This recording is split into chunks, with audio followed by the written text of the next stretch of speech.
Is it? Yeah. Yeah. Simon was talking about the rubbers here. Those things, they touch the ground and they go shoot. What, the ties?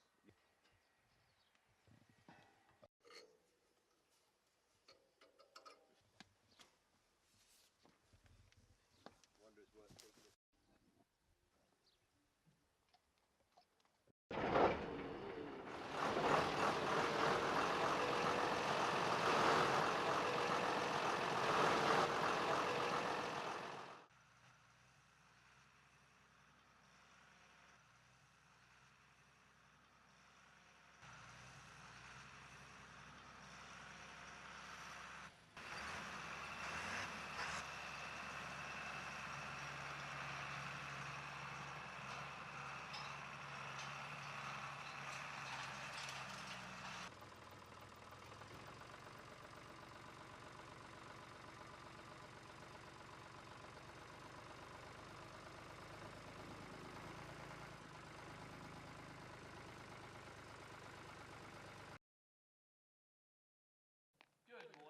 I started actually farming here in 1982.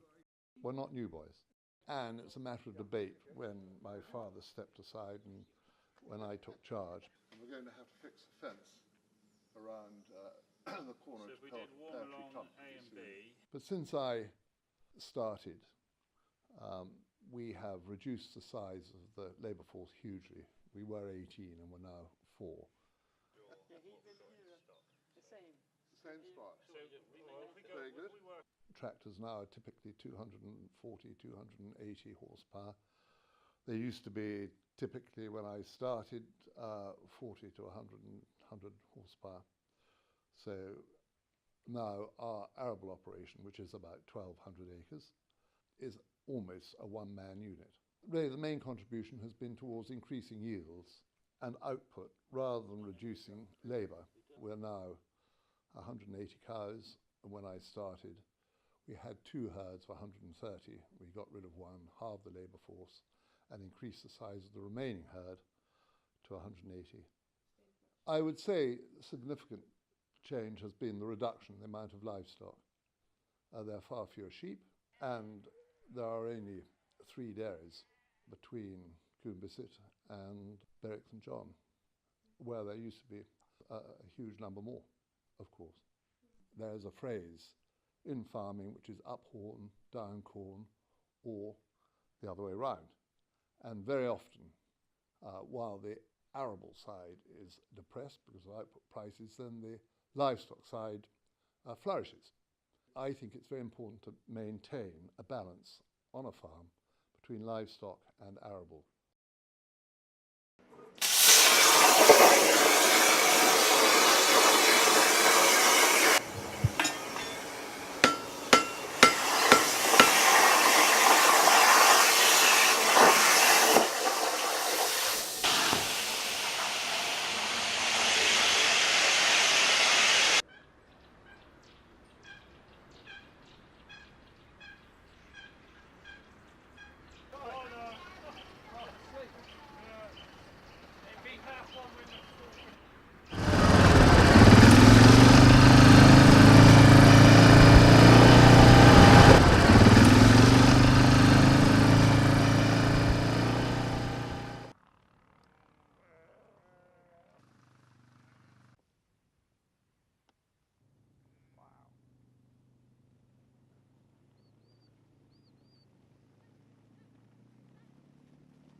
with all respect to my predecessor, the yields were very low when I came here because he was loath to spend any money and he got what he deserved, which wasn't very much.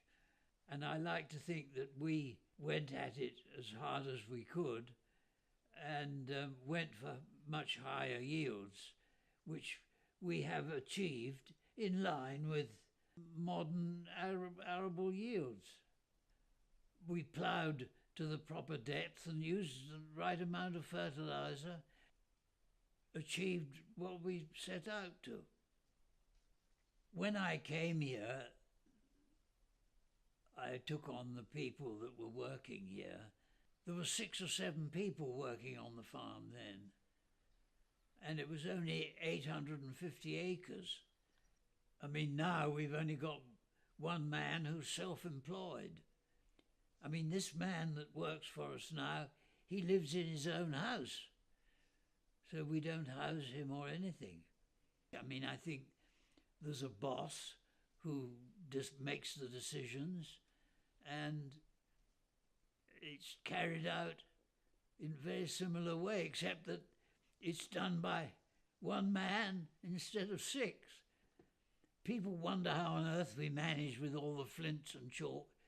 It's a wonderful retainer of moisture, the chalk. You suffer less in a drought on the chalk than people think, because once the roots have got down there, it's like a wonderful, great big sponge. When I was a small boy, I determined to be a farmer. I was born in Sussex, but my father farmed quite considerably there, and I was determined to be a farmer, much to everybody's horror. And when I was 15, he said to me, "What are you going to do?" And I said, "I'm going to be a farmer." And that was in the 1930s.